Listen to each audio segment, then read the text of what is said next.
오늘 우리에게 주시는 하나님의 말씀을 함께 나누겠습니다.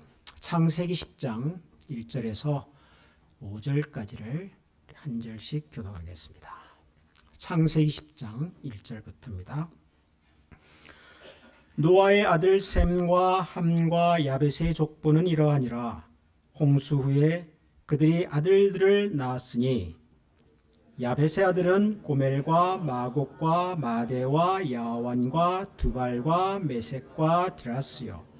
고멜의 아들은 아스그나스와 리밧과 도갈마요. 야완의 아들은 엘리사와 달시스와 기띔과 도다같이 있습니다. 이들로부터 여러 나라 백성으로 나뉘어서 각기 언어와 종족과 나라대로 바닷가의 땅에 머물렀더라. 아멘. 9월입니다. 가을입니다. 잘 지내셨죠? 2025년 잘 지내셨습니까? 예, 벌써 한 해에 한 3분의 2가 지났고요, 그죠? 이제 3분의 1 정도 남았는데 1년 중에 이 가을이 제일 빠른 것 같아요. 새 시작이 돼서 그 겨울이 지나고 봄도 길게 느껴지는데 여름 지나면 금방 이제 또 연말이 다가오는 것 같습니다. 여러분 방심하며 훌쩍 갑니다. 이 가을이 훌쩍 가기 전에 우리 연초에 우리 함께 약속했던 올 한 해 동안의 우리 신앙의 세 가지 목표. 첫 번째가 뭐죠? 말씀. 두 번째가 기도. 그리고 세 번째가 가족. 우리 믿음의 공동체. 여러 가지 방법으로 여러분들께서 한번 우리 신앙의 여러 부분들을 점검해 보면서 이 세 가지 목표 어디까지 왔는지 한번 점검도 해보시고 나머지 이 4개월 동안 또 못다 이룬 우리 신앙의 목표들을 한번 힘차게 열심히 한번 최선을 다해 보시기를 권합니다. 저는 이 세 가지 목표를 참 잘 생각했다라고 스스로 만족해하고 있습니다. 말씀, 올해 하나님 말씀을 좀 진지하게 들여다보면 좋겠다. 그런 생각이 들어서 우리가 성경 공부도 했죠. 마가복음 또 이렇게 매주일 창세기 공부도 하고 있습니다. 또 기도, 그래서 올해부터 우리가 매월 첫 번째 주일 월삭 기도회 이런 거 시작하지 않았습니까? 어제 아침에 보면서 제가 참 마음이 기쁘고 좋았습니다. 저는 사실 그렇게 큰 기대 안 했거든요. 처음에 월삭 기도하면서 월삭 한다고 해서 오실까 그랬는데 오시더라고요.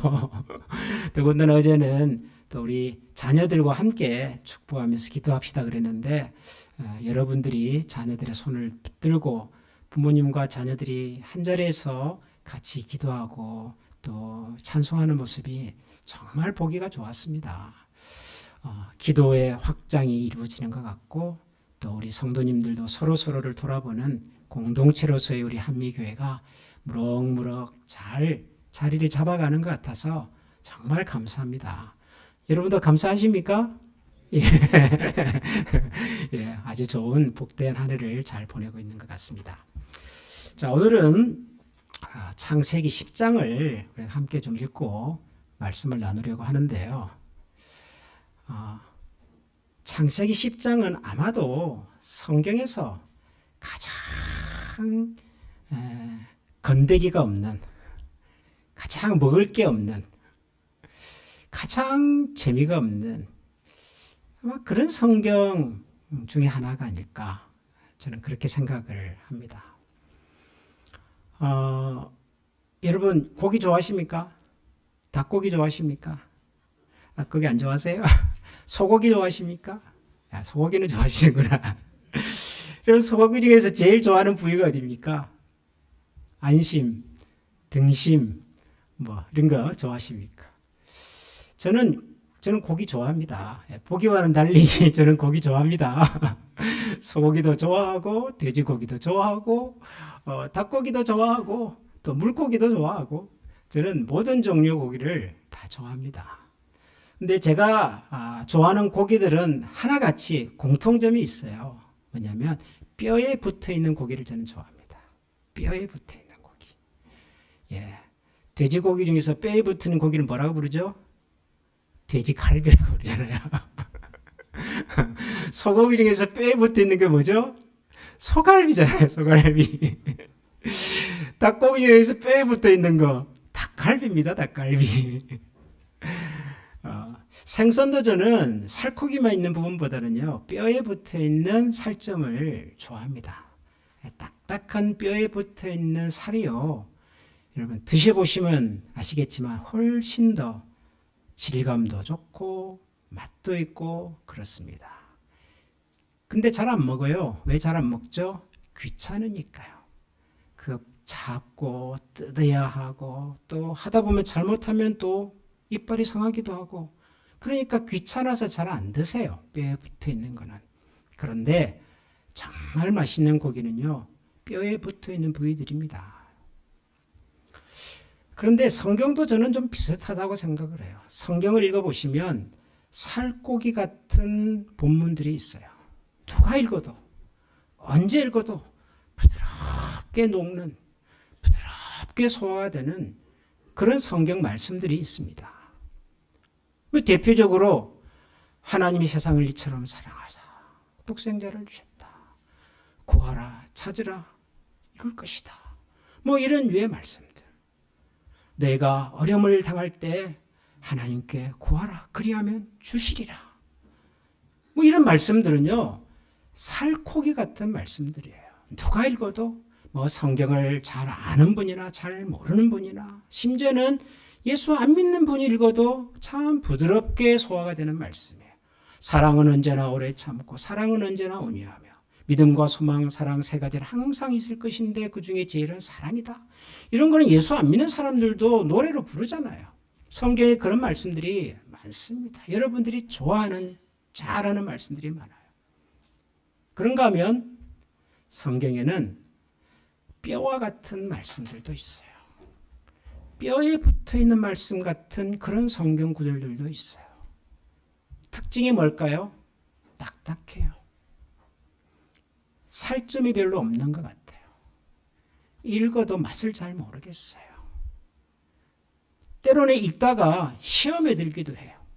아니 무슨 이런 게 성경에 있나 하는 생각이 드는.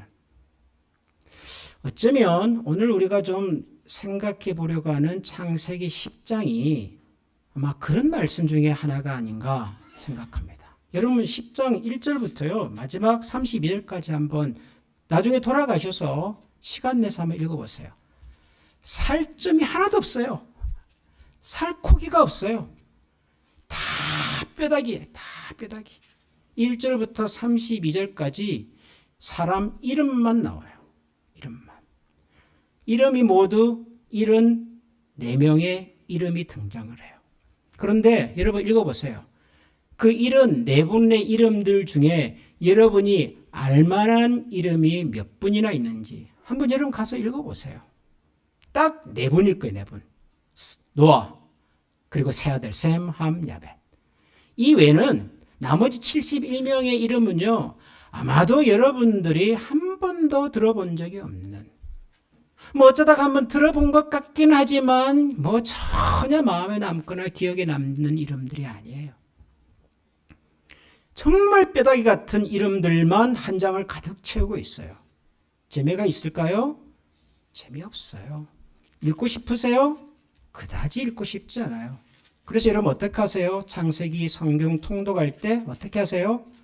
1장부터 9장까지는 그나마 재밌게 읽어가시다가 10장 딱 펴는 순간 이름 뭐 넘어가지 뭐 하고 넘어가요. 그러면 11장에 또 재밌는 이야기 나오잖아요. 뭐죠? 바벨탑 사건. 그러면 또 그때부터 흥미진진하게 읽어 내려가요. 아브라함 이야기, 이삭 이야기 다 재밌고 좋은 이야기. 살코기 같은 얘기들이에요. 그런데 10장은 뼈다귀 얘기예요. 그래서 잘 안 읽어요. 근데 그 뼈다귀를 가지고 제가 오늘 여러분들과 함께 곰탕을 한번 끓여보려고 그래요. 뼈다귀를 푹 끓이면 뭐가 나오죠? 뽀얀 국물이 나오지 않겠습니까? 예. 오늘 그걸 좀 해보려고 그래요. 제가 왜 굳이 이 뼈다귀 같은 창세기 10장의 이름들을 가지고 설교를 한번 해보려고 하냐 그러면 제가 두 가지 이유 때문에 그래요. 첫 번째는요. 제가 이때까지 목사가 돼서 수많은 설교를 했었는데 단 한 번도 해본 적이 없는 설교 본문 중에 하나예요. 창세기 10장. 제 인생에 한 번도 해본 적이 없어요. 저도 여러분들하고 비슷했던 거예요. 재미가 없어요. 이거 설교해서 뭐하지? 성도님들이 은혜 받을까? 그런 생각이 들어서 이거 말고도 살코기 같은 성경 말씀들이 얼마나 많은데, 그래서 저도 피해갔던 성경 본문입니다. 그래서 저 자신에게 숙제하는 마음으로 설교를 준비를 했습니다. 내가 목사 그만둘 때까지 이 말씀 갖고 설교를 한 번 하고 가야 된다. 두 번째 이유는 조금은 더 중요합니다. 뭐냐면, 여러분, 우리가 이 성경을 뭐라고 부르죠? 이 성경책을 우리는 뭐라고 부릅니까? 하나님의 말씀, 그래요. 하나님의 말씀. 하나님의 말씀이라고 하는 뜻은 하나님께서 저와 여러분들이 하나님을 믿고 살아가는 일에 반드시 필요해서 주신 약속의 글이다. 그런 뜻이잖아요. 그죠? 여기에 인류 역사가 다 들어있지 않습니다. 여기에 창조 이후로, 창세 이후로 지금까지의 모든 하나님의 경륜과 역사가 다 기록되어 있는 책이 아니에요.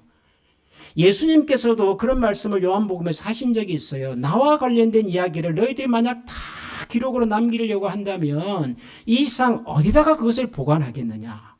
그렇게 많은 내용이라고.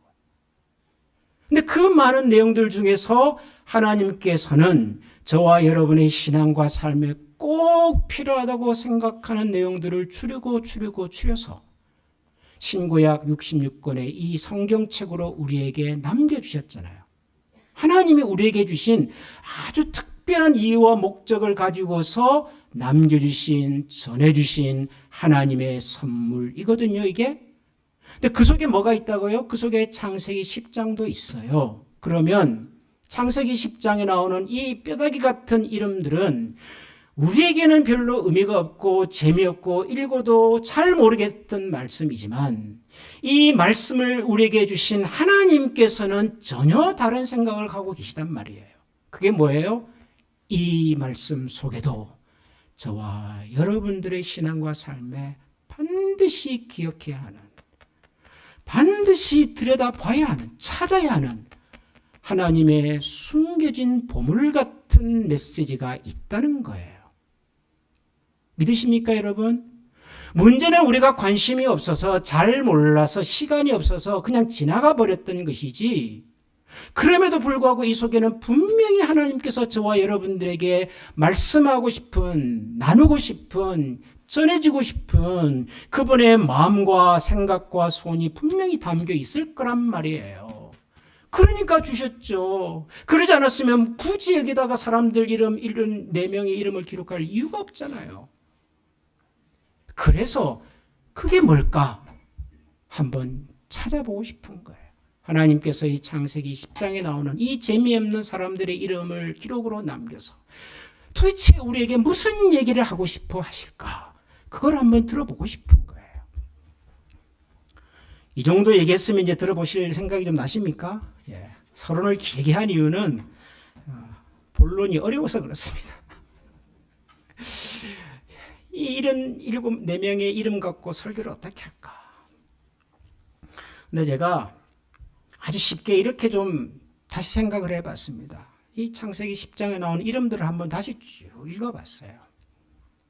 읽어보니까 제 눈에 몇 가지, 이게 좀 재밌네, 좀 독특하네 하는 것을 몇 가지 제가 찾았어요. 첫 번째는 뭐냐면, 여러분들도 한번 마찬가지일 거예요. 창세기 10장을 딱 읽어보시면서 여러분 처음 느끼는 첫 느낌이 뭐세요? 와, 사람들이 뭐 많네? 사람들 이름이 많네? 그런 생각이 좀 드시죠? 우리가 잘 몰라요. 잘 모르면 일단 사람들이 많아요.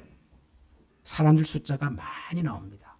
제일 처음에 보면 노아의 아들 셈과 함과 야벳의 족보 이렇게 얘기를 했습니다.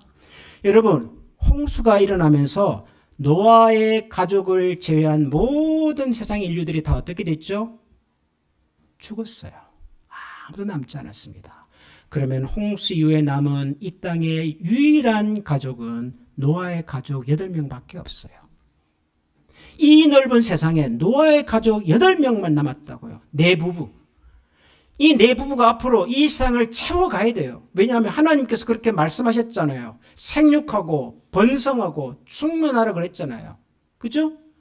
근데 여러분이 내 부부가 무슨 수로 이 세상을 다 충만하게 생육하고 번성할 수가 있을까요? 어느 정도 노력을 해야 되는 겁니까? 상상하기 어렵죠.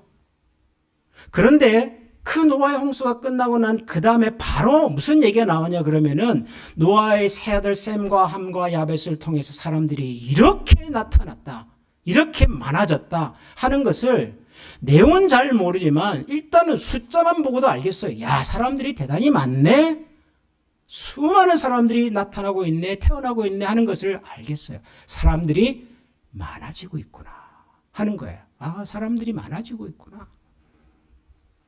근데 이게 성경을 기록하신 분은요, 뭔가 여기다가 약간 뭐라고 그럴까, 수수께끼 같은 것을 좀 담아놨어요. 여러분들은 모르셔요. 여러분 모르셔도 괜찮아요. 여러분들이 모르셔야 저 같은 사람이 할 일이 있으니까요. 그러니까 저 같은 사람은 그래도 성경을 열심히 이제 공부해야 되는 사람이니까 들여다보니까요, 이 창세기 10장에 나오는 이름들 속에 이 기록하신 분은 모세 어른이시겠죠. 이분은 뭔가 여기다가 뭔가 뭐랄까 수수께끼 같은 걸 좀 담아놨어요. 그게 뭐냐 그러면은 70이라는 숫자예요. 70. 여러분, 제가 이 창세기 10장에 나오는 사람 숫자가 모두 몇 명을 했죠? 74명 그랬어요. 나머지 4명은요, 노아, 셈, 함, 야벳 4명이에요. 그러니까 이 가족을 통해서 태어난 후손들 숫자만 다 모으면 그게 얼마라고요? 70명이에요. 70명. 근데 여러분, 이게 왜 트릭이라고 제가 말씀을 드리냐 그러면, 여러분 창세기 10장 2절을 한번 보시겠어요? 그게 제일 처음에 야벳이라고 하는 아들의 이분의 후손들이 나와요. 제가 읽어보겠습니다. 야벳의 아들은 고멜과 마곡과 마대와 야완과 두발과 메색과 디라스요 그랬습니다. 몇 명이죠? 7명이에요. 야벳이 낳은 아들이 7명이에요. 여기 딸 있어요, 없어요? 딸 없어요. 그럼 정말로 딸이 하나도 없었을까요? 아들만 7명 낳았을까? 야벳은 몰라요. 모르지만 성경은 딸들의 이름을 기록하지 않았어요. 이유는 유대인들은 오랫동안 수를 생각할 때, 인구를 조사할 때 여자분들은 죄송하지만 카운트하지 않았거든요. 그분들의 방식이에요. 전통이에요. 여기에 여자 이름은 없어요. 없다고 해서 진짜로 없었냐? 아마도 있었을 거예요. 그렇지만 아들만 7을 낳았어요, 야벳은. 일단 그렇죠? 3절로 가볼까요? 고멜의 아들은 그랬어요. 고멜이 누구냐 그러면 2절에 보면 야벳의 아들은 하면서 고멜과 마곡과 나오잖아요. 첫 번째 아들의 이름이 고멜이었어요. 고멜의 아들은 아스그나스와 리밧과 도갈마요 그랬어요. 몇 명을 낳았죠? 3명을 낳았어요. 4절로 갑니다. 야완의 아들은 그랬어요. 야완은 또 누구냐 그러면 역시 2절 야벳의 아들들의 명단을 보면 장자가 고멜, 둘째가 마곡, 셋째가 마대, 넷째가 야완이었어요. 그러니까 야벳은 넷째 아들이에요. 야완. 야완의 아들은 엘리사와 달시스와 기띔과 도다님이에요. 몇 명이죠? 4명이에요. 그리고 난 다음에 5절 가면 이들로부터 여러 나라 백성으로 나뉘어서 각기 언어와 종족과 나라대로 바닷가의 땅에 머물렀더라 하고는 야벳의 후손들의 족보가 끝이 나버려요. 근데 이게 왜 재밌냐 그러면 여러분, 야벳이 아들을 며칠 낳았다고요? 7을 낳았어요. 그 7 아들 중에서 또 아들을 낳은 사람은 2사람만 등장을 해요. 고멜하고 야웬하고. 그럼 나머지 5 아들은 아들을 안 낳았을까요? 나머지 아들들은 딸도 안 낳고 그냥 그 세대로 끝나버린 거예요? 모르긴 하지만 아마도 있었을 거예요. 아들 7 중에 2 아들만 자식을 놓고 산 것이 아니라 5 아들들도 당연히 아들도 낳고 딸도 낳고 했을 거라고요. 모르지만 그게 상식적인 우리의 생각이잖아요.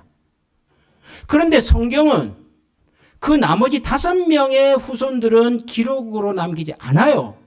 어떤 이유 때문인지, 없어서 그랬는지, 일부러 그랬는지 아무튼 없어요. 거기는. 나머지 2 아들만 하나는 3명을 낳았고 하나는 4명을 낳았대요. 그러니까 3과 4를 더하면 또 뭐가 되죠? 또 7이 돼요. 야벳 아들이 몇 명이에요? 7명이에요.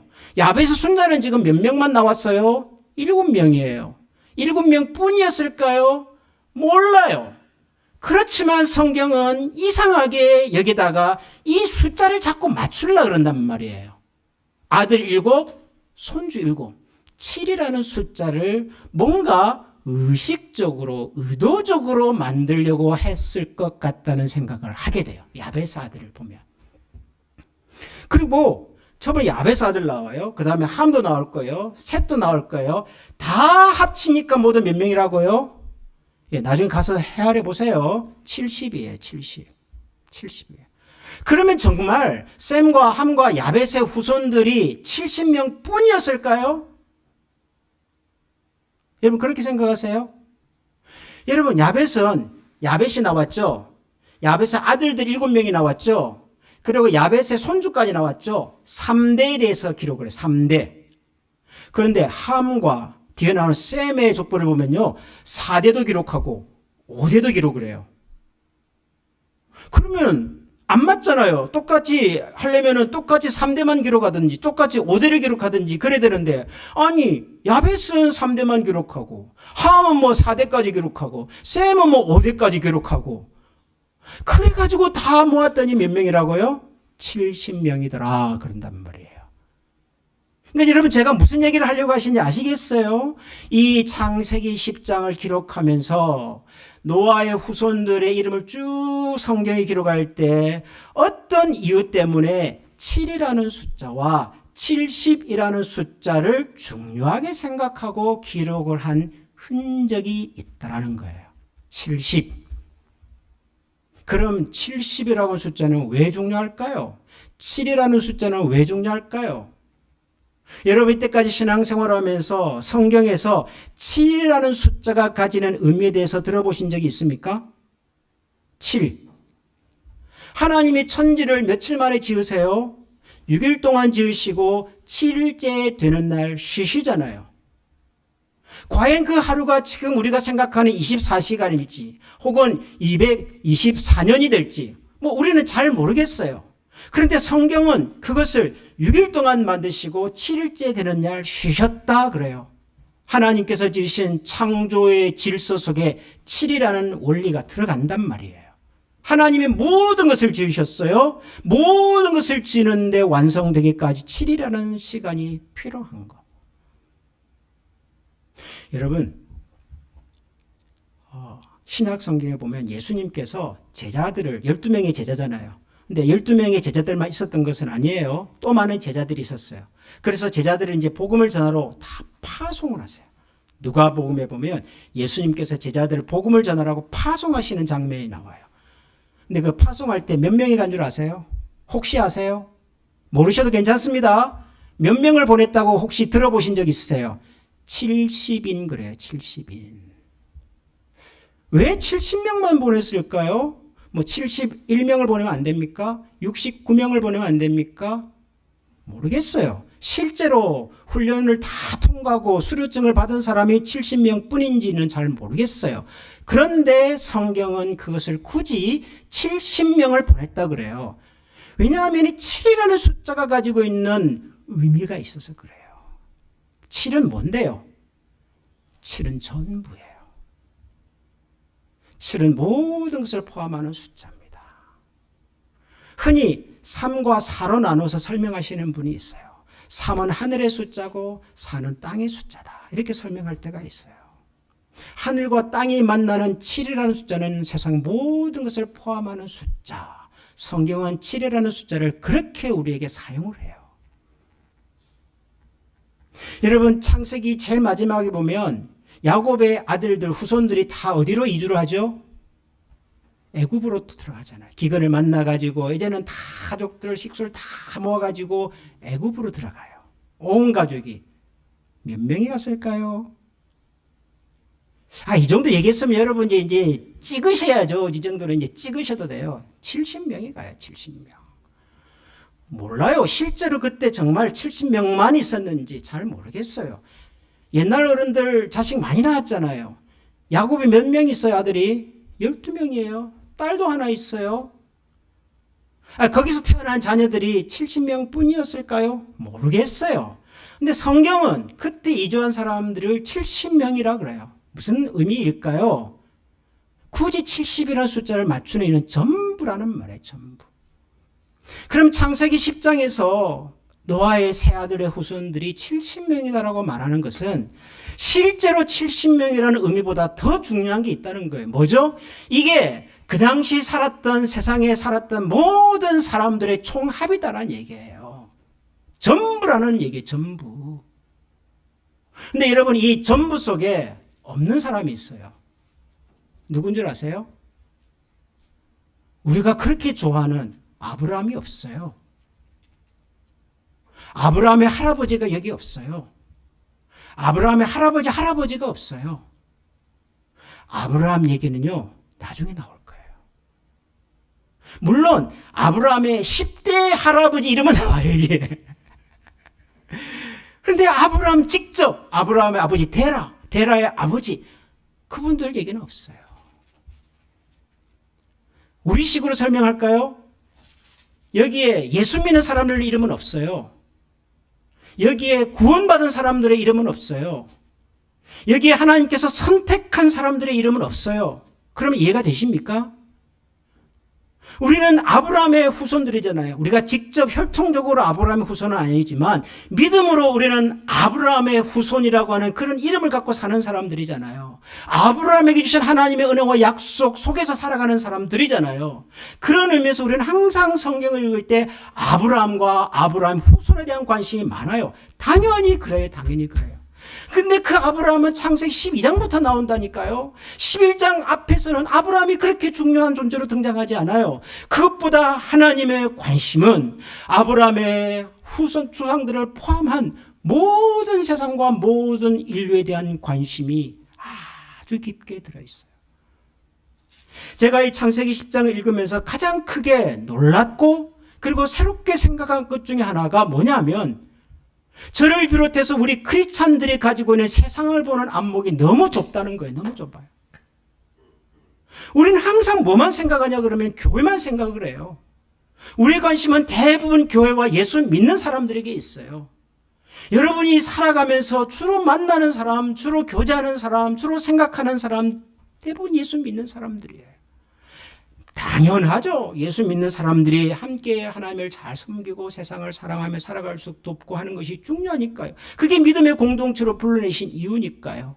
그런데 여러분, 하나님은 우리를 세상에서 불러내기도 하셨지만 그걸 교회라 그러잖아요. 교회라는 말의 원래 의미는 에클레시아 그러거든요. 에클레시아라고 하는 것은 칼레오 세상에서로부터 사람들을 불러 모았다 그런 뜻이에요. 교회는 세상으로부터 사람들을 불러 모은 사람들이에요. 교회예요. 성도예요. 그런데 하나님께서 우리를 세상으로부터 불러 모았을 뿐만 아니라 우리를 또 어떻게 하셔요? 세상으로 파송하세요. 파송. 70인의 제자를 보내신다니까요. 어디로 보내요? 각지로 보내시는 거예요. 각지로. 왜 70명이에요? 이 세상 전부를 감당해야 되니까요. 우리가 만나고 우리가 관심을 가지고 우리가 대화하고 우리가 섬기고 우리가 사랑해야 될 대상은 교회와 예수 믿는 사람들만이 아니라 하나님이 지으신 이 세상 전부란 말이에요. 전부. 그런데도 불구하고 우리는 어느 순간부터 우리의 관심과 시선이 다 교회에만 몰려 있어요. 교회가 잘 되어야 되고 예수 믿는 사람이 잘 되어야 되고 우리가 어렸을 적에 그렇게 들었던 기도 여러분 기억하세요? 세상에 머리가 될지언정 세상에 꼬리가 되지 않게 해달라고 기도하셨어요. 우리는 그런 기도를 받고 자랐어요. 세상에 머리만 있으면 그러면 꼬리 없는 세상은 어떻게 될 거냔 말이에요.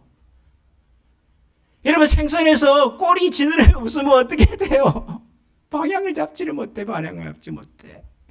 비행기가 날아가는데 제일 마지막 날개 끝에 꼬리 날개 없으면요 목적지로 갈 수가 없다니까요. 꼬리 중요해요. 꼬리. 하나님이 저와 여러분을 꼬리로 부르셨으면 꼬리 일 잘하시면 돼요. 꼬리 일 잘해도 하나님께서는 저와 여러분을 향해서 나중에 착하고 충성된 종 그렇게 불러주실 거예요. 근데 전부 다 꼬리는 관심이 없어. 머리만 관심이 있고요.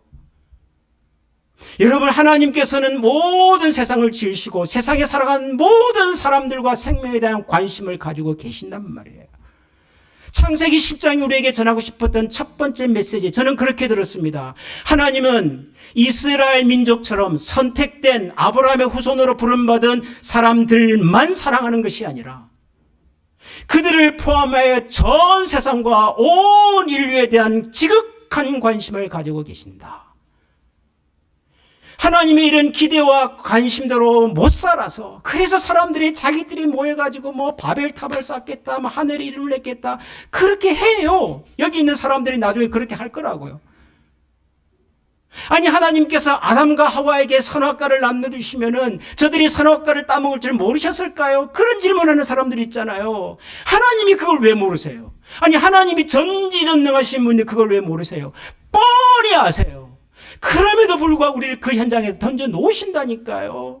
하나님은 아담과 하와가 자신들의 판단과 자신들의 생각을 가지고 스스로 하나님의 명령과 가르침과 섭리 가운데 순종하며 살아가는 사람들이 되기를 원하시는 거지, 처음부터 그들을 기계적으로 그들이 생각하고 판단할 수 있는 것은 딱 프로그래밍해가 이것을 넘어가지 못하는 인간으로 만들어 주신 것이 아니란 말이에요. 우리의 시야를 넓혀야 합니다. 우리의 관심을 더 깊게, 더 멀리.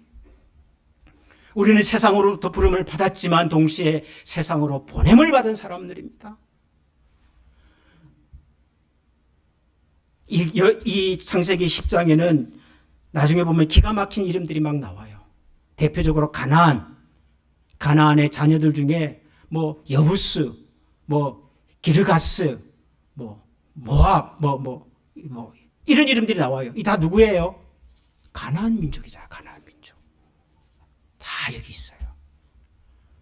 죄송하지만 그들도 원래 하나님의 사랑과 하나님의 섭리 가운데 있었던 사람들이란 말이에요. 제가 이 창세기 10장을 읽으면서 갑자기 오래전에 세상을 떠나신 저희 할아버지 할머니 생각이 났어요.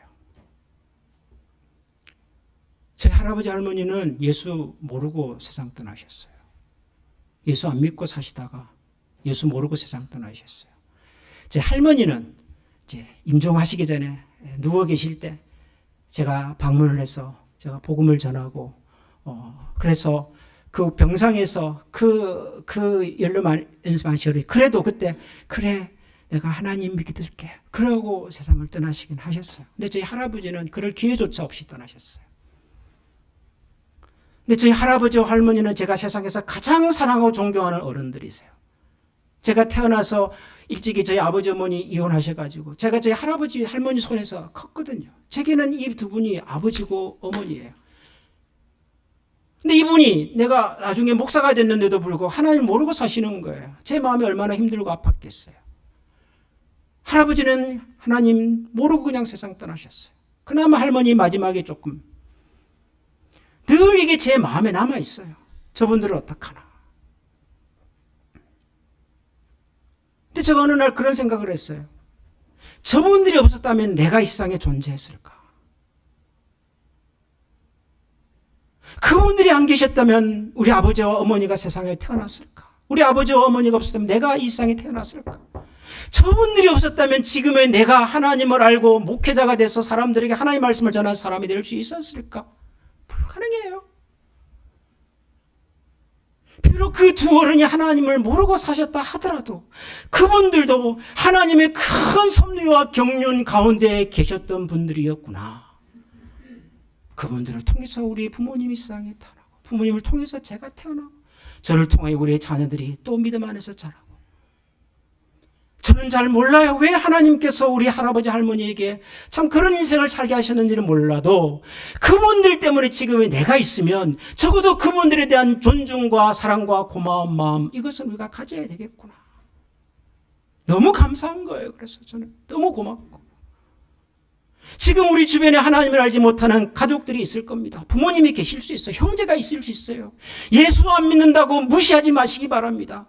한국에서 예수 믿는 분들이 제일 잘못하는 것 중에 하나가, 예수 믿는 분 형제들이 만나면 전부 다 뭐 술 마시고 뭐 고스톱 치고 뭐 제사 드리고 그러니까 아예 안 간다는 거예요. 아예. 그런데 가면은 뭐 술 마시고 고스톱 치고 뭐 제사 지내니까. 가셔야 해요. 가셔서 제일 굳은 일 하시고 제일 끝까지 설거지하시고 그러셔야 돼요. 지금은 우리가 모르지만 그분들도 하나님의 큰 경륜 속에서 하나님의 구원과 그리고 하나님의 섭리와 사랑 가운데서 살아가고 계시는 분들이니까 애정을 가지고 기도하고 섬기고 사랑하고 그래도 안 될 거예요. 알아요. 바벨탑 나온다니까요. 바벨탑 안 될 거. 그럼에도 불구하고 우리에게 맡겨진 이 지금의 순간에 최선을 다해서 한 분 한 분을 주님의 마음으로 대접하고 섬겨서 주님의 소원을 함께 이루어드리는 그런 우리 모두가 될 수 있기를 주님의 이름으로 축원합니다. 여러분 이 시간에 우리 같이 한번 기도하십시다. 저는 오늘은 좀 특별하게 이런 기도를 드리고 싶어요. 여러분 주변에 예수 안 믿는 분들 몇 분이나 계십니까? 여러분의 부모님 중에 혹시라도 아직 하나님을 알지 못하는 분이 계시는지 모르겠습니다. 여러분의 자녀들 중에 어렸을 때는 부모님 손 따라 교회도 다녔지만 지금은 이런저런 이유 때문에 교회와 멀어져 있는 하나님으로부터 멀리 떠나 있는 그런 자녀들이 있을지도 모르겠습니다. 여러분이 정말 좋아하는 친구 중에 이웃 중에 친척 중에 저분은 정말 예수님 알고 믿으면 좋겠는데 그런데 참 이런 우리의 생각이 요원해 보이는 그런 분이 있는지 모르겠습니다. 여러분 오늘은 우리 그분들을 기억하고 한번 같이 기도하십시다. 그분들도 하나님의 섭리와 경륜 속에 있습니다. 지금은 하나님을 몰라도 지금은 하나님으로부터 멀리 떠나 있는 것 같이 보여도 하나님은 여전히 그들이 주께로 돌아오기를 기다리시며 기대하십니다. 여러분 오늘 우리가 그분들을 위해서 한번 중보로 기도하고 우리가 그분들의 영혼을 위해서 할 수 있는 일이 무엇인지를 찾아보고 주님의 선하심을 이루어드릴 수 있도록 우리 이 시간 한번 같이 기도하겠습니다. 기도합니다. 하나님 아버지 감사합니다. 존귀하신 하나님 우리의 마음의 소장 주님 보여드려요. 걸어가신 주님 하나님의 주님의 마음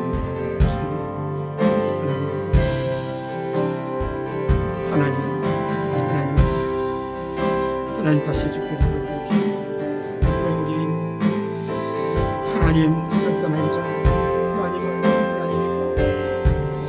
하나님 우리 믿음이와 미래 하나님을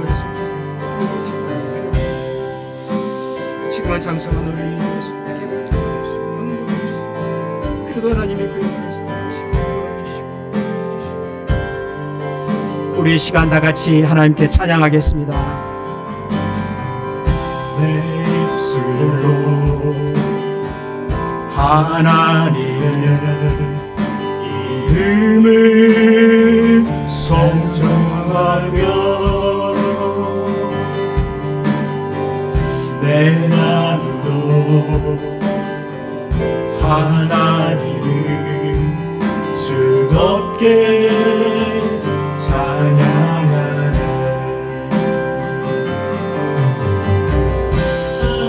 할렐루야 할렐루야 할렐루야 할렐루야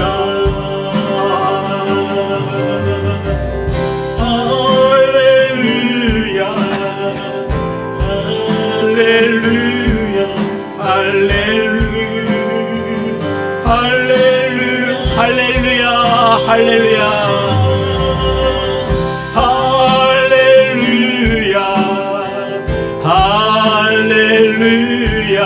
할렐루야 할렐루야 할렐루야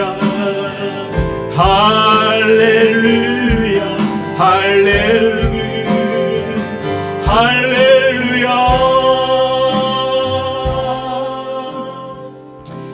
죄와 사망의 권세 속에서 신음하던 저희들을 불러내신 하나님, 저희들을 불러내실 뿐만 아니라 다시 세상을 향하여 파송하시며 세상을 섬기며 그 속에 하나님의 나라와 구원의 복음의 능력을 가지고 살아가기를 기뻐하시는 하나님의 말씀과 그 소원을 기억하고 오늘도 세상을 향하여 주님의 말씀을 붙들고 용기와 소망 가운데 나아가기를 원하는 모든 주의 백성들 머리 위에 우리 주 예수 그리스도의 은혜와 하나님의 사랑과 성령의 교통하시는 종이 지금부터 영원토록 함께 계시기를 축원하옵나이다.